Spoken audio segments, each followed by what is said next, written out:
Going for it. Can't pick up the sword now, dude.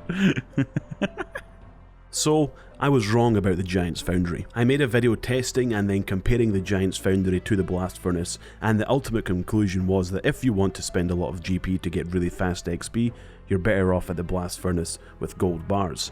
And if you want to make a decent amount of GP while making a decent amount of XP, you're also better off at the Blast Furnace making things like Mithril, Adamant and Ruin bars. But the Giants Foundry is a good middle ground, where you can get good XP for a much lower cost. However, there was a few things I forgot to mention, I failed to mention. One of those things was how good the Foundry is for Iron Men, because you can turn metal armors and weapons into smithing XP at the Foundry. But more importantly for this YouTube channel, I forgot to talk about the beer. I forgot to talk about Kovac's grog. How could you forget about my beer? I'm sorry, Kovac, I didn't mean to. I was just excited to make WMDs for you. It's okay. You can have beer now. Right now, you'll just give me the grog? No, make me sword first. The reason we want the big guy's grog is because it's actually fairly valuable, at least right now. After I uploaded the Giants Foundry video, there was a bunch of comments talking about Kovac's grog. I've went and bought a bunch of Adamant and Mithril bars, and we're going to grind out the Foundry for a good chunk of hours to see how much grog we can get and to see if we can make any money from them. In my tests previously, making a 1414 Mithril Addy alloy, it isn't profitable, but the cost is very low. I'm hoping with all this Foundry reputation we make from getting the swords, we can turn it into a profitable smithing method while making over 200k XP per hour, which would be pretty incredible. But first I need the smith's outfit. I've only got the gloves and the boots so far. That's what I was able to buy after last video, after getting all the molds. Now I need the two more expensive items, the tunic and the bottoms. Because with the outfit, doing the Foundry becomes a bit quicker and makes it feel a bit less tedious. Each piece of the outfit increases the chance of progressing the sword bar a little bit faster, and with the full set it's a 100% chance, so it's just faster. And after 2 days of some casual RuneScape playing at the Giants Foundry, we got the full thing. We're finally ready to buy Kovac's grog. It's about time. We've created a timer on RuneLite, so now it's time to create some freakishly looking swords for some freaky looking giants who will then freakishly chop us up as revenge for 20 years of the giant hate we, the players of RuneScape, have shown them by repeatedly slaying them over and over and over again. We're still using the 1414 Addy Mithril alloy mixture. I believe that to be the best one we can possibly use. The only thing that's changed is that I now have the full outfit buff, so when I'm refining the sword, it progresses on each bar faster, which means having to stop halfway through using a tool to reheat it or cool it down. That happens a lot less frequently. It's a lot more chill.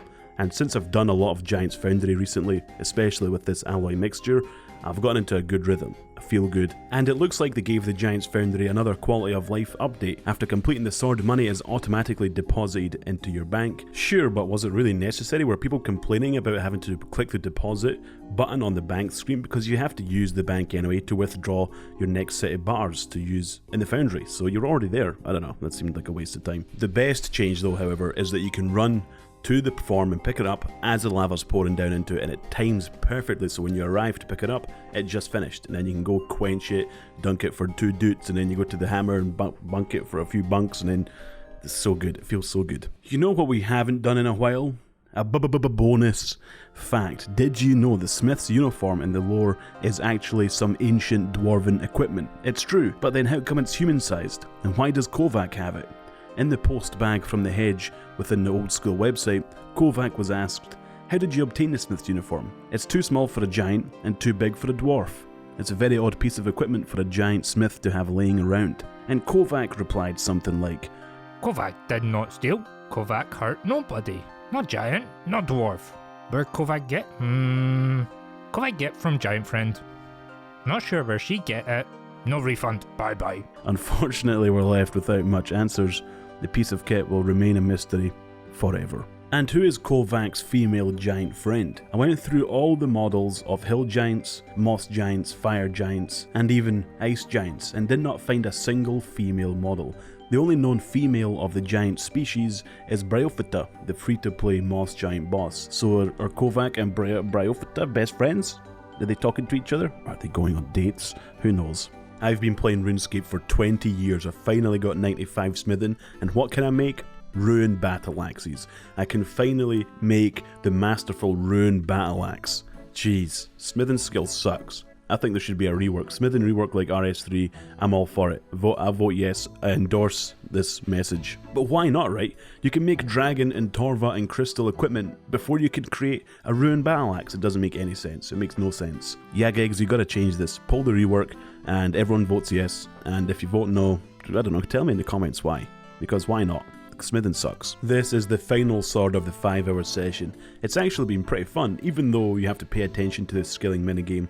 With the smith set, like I mentioned before, it's a bit more relaxed, so I was able to enjoy some second monitor entertainment while doing this. And so it was a pretty painless 5 hours, and it was good XP. I kept track of the total XP I've gained, the amount of bars I've used, how much Foundry reputation I've gained, the total amount of swords I've created. So after this sword, the final sword, we can find out how much we've gained and lost. Finishing the final sword, we only went a few seconds over the 5-hour timer, which is perfect timing, and after 5 hours of Giants Foundry, here are the statistics. We have gained 1.12 million XP, which amounts to about 224k XP per hour, making myth and Ari swords with the full smith set. That's really good XP, but how much did it cost us? Although Kovac gave us 2 million GP for the trouble, I used 910 of each bar, which came to about 2.4 million GP, so technically it cost about 400k in total, which is minus 80k GP per hour for 224k XP per hour. That's a pretty good rate. But most importantly, the thing we wanted to test is that we have gained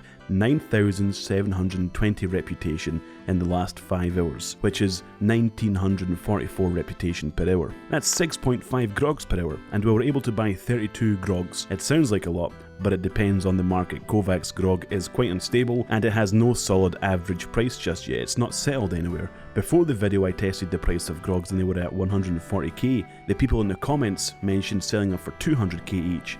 Unfortunately, I struggled to sell them for either of those prices and left them in overnight. I awoke to find they sold for 99k GP each, for a total of 3.2 million GP, which is still a nice chunk of cash. If I take out the 400k cost of the 5 hours, that makes 2.8 million GP total profit for 5 hours of smithing training, which is about 560k GP per hour. Training smithing, I was able to get over 200k XP per hour while making over 500k GP per hour. That's pretty incredible. So I was wrong about the Foundry. I said it was a great way to train for decent XP while having a low cost, but I've just proven it's a great way to get good XP and a pretty good profit, at least with 14 mithril and 14 adamant alloy. It's not as fast as the blast furnace, but it's still the best profitable training smithing method. I can do it, I can buy the trousers, I've got the full set. Do it, buy the trousers, I've got the full set. Looks quite cool. Actually, I'm a fan of it.